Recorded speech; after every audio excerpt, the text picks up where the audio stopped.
Hi everyone, my name is Christian Roby and I'm the co-founder of Caribe Juice. What I'd like to do today is give you a little bit of a background on who we are, what we offer, but more importantly, why we exist. As we all know, the beverage category is really crowded, so I want to explain and be really succinct in why we decided, knowing the fact that this was a really competitive category, to launch a product. So I want to start with my story, because I think it significantly informs the product itself.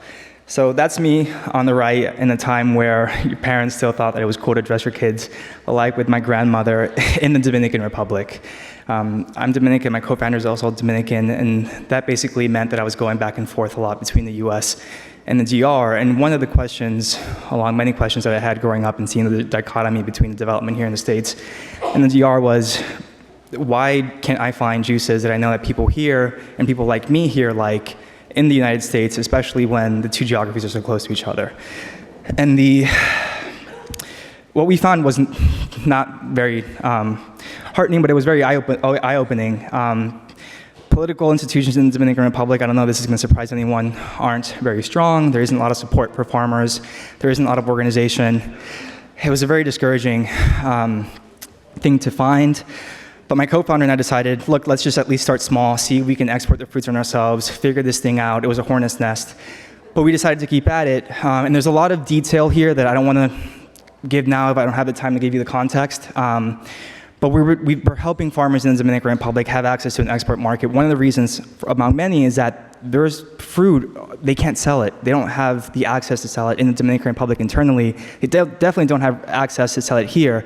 So we see each other as linkages. And one of the reasons is because not only are people like me, who are Hispanics, clamoring for these kind of fruits, the customer base itself and the purchasing power of the customer base is growing. So one of the things that kept us at it was we know that people here will buy it, and we had this intuition that if we just made it available, people would buy it even if the category is really crowded. And happily, people have bought it. They've been clamoring for it, and people aren't just buying it on an individual level, they're buying it at like a case level and saying, finally, finally, finally, we can find passion fruit in the ready-to-drink fashion. We can find acerola, we can find star fruit, we can find guava. This is a slide on how we make our juice. We are cold pressed, we are HPP'd, we have a continuous cold chain. There's a lot of background here that, again, I would take the opportunity to go into the Q&A, to go into like the weeds. I don't want to put it in front of you, but I just want to impress upon you that we do take a lot of care about making this in a really good fashion and then making sure that the quality comes through. Again, not just for the farmers, but for the consumers here in the States. Here is the passion fruit juice. There was a slide yesterday about what we offer, and there's some shout outs that, and some facts that you can read. The reason we put this slide up there is because one of the things that we've done really well, I think, is the light version of the juice. You've heard me talk about the Hispanic market a lot today, but we also recognize that there's a bigger market out there that wants real juice in a low sugar but still nutritious variant. So we worked really hard, my co-founder and I, to make that happen.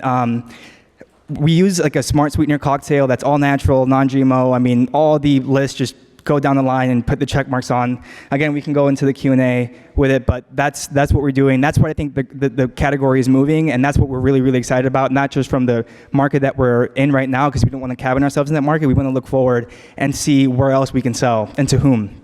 Star fruit juice, again, some highlights. Acerola berry, again, some highlights. The full flavored and the light version.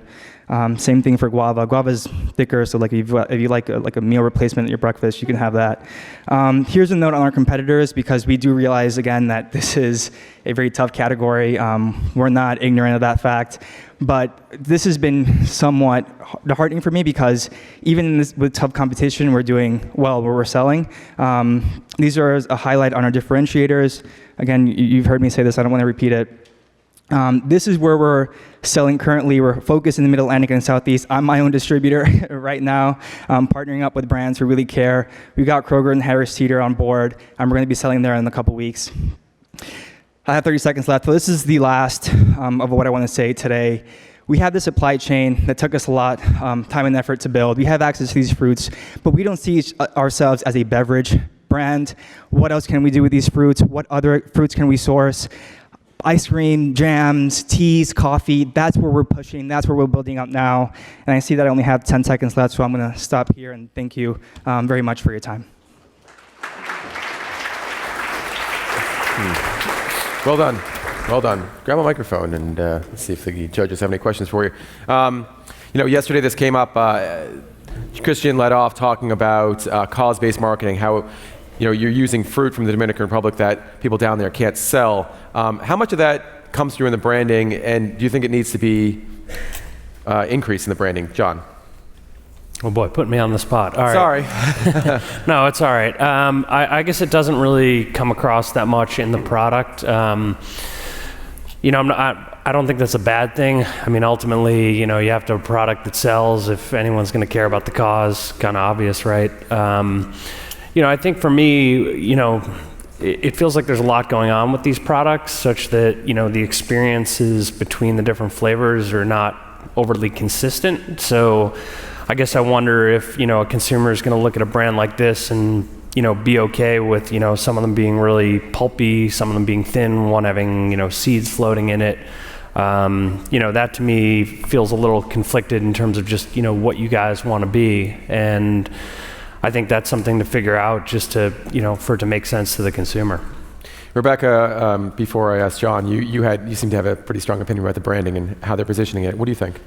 I think, consistent with John, I think there is a great story there, and the way you told it was beautiful. I didn't get it through the brand as much.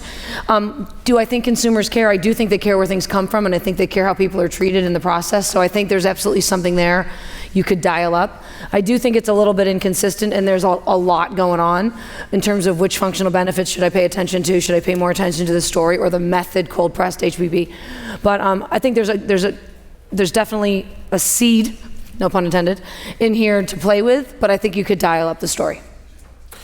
Laura, Christian talked about the kind of traction they already have at retail. How important is that for you as a distributor to know that they've already got some proof of concept?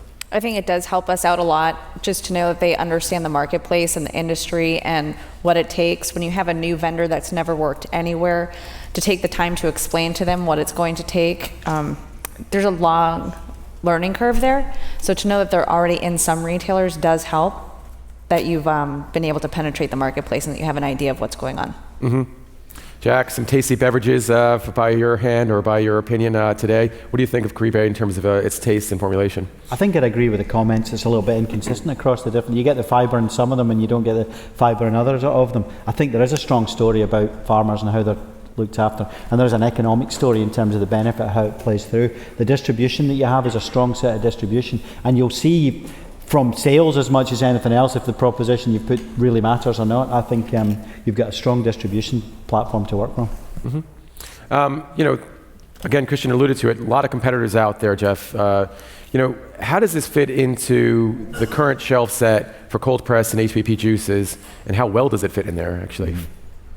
Well, first off, I'm a sucker for pictures of grandmothers. I think I alluded to them earlier. So love the DNA of the brand, which to me is one thing that hasn't really been spoken to much here. And to me, that's a huge thing. A lot of people focus on their valuation. To me, the retailers, the consumers can read right through that and want to get to the DNA of the brand. What's it about?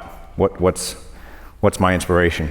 So I really like the fact that, it speaks to the reverence for the farmers and real passion for what was your inspiration for starting the company. And the trick is how do you get that across to consumers at the shelf, to your question. And that always goes back to demos, promos, merchandising, wash, rinse, repeat, and that'll be the key next step to get the word out and differentiate the brand. Great. I don't know if this is okay for me to respond to some of the comments, because we got about 20 that came seconds, up consistently. The reason why we offer it, and I agree that it is a little bit inconsistent in the packaging, but the reason is a lot of multiculturals are inconsistent. Some of the things that came up a lot is that they like the fact that we're offering different things because they want different things. So that was a decision on our end that we concept tested with the different retailers, because we thought, do we just offer the fiber? Do we just go with the low calorie? They want different things, so we said, we'll just give it to you, and that's worked out for us. So it came up, so I wanted to give you that my 2 cents on it. Okay. Great job, Christian. Thanks so much for doing that.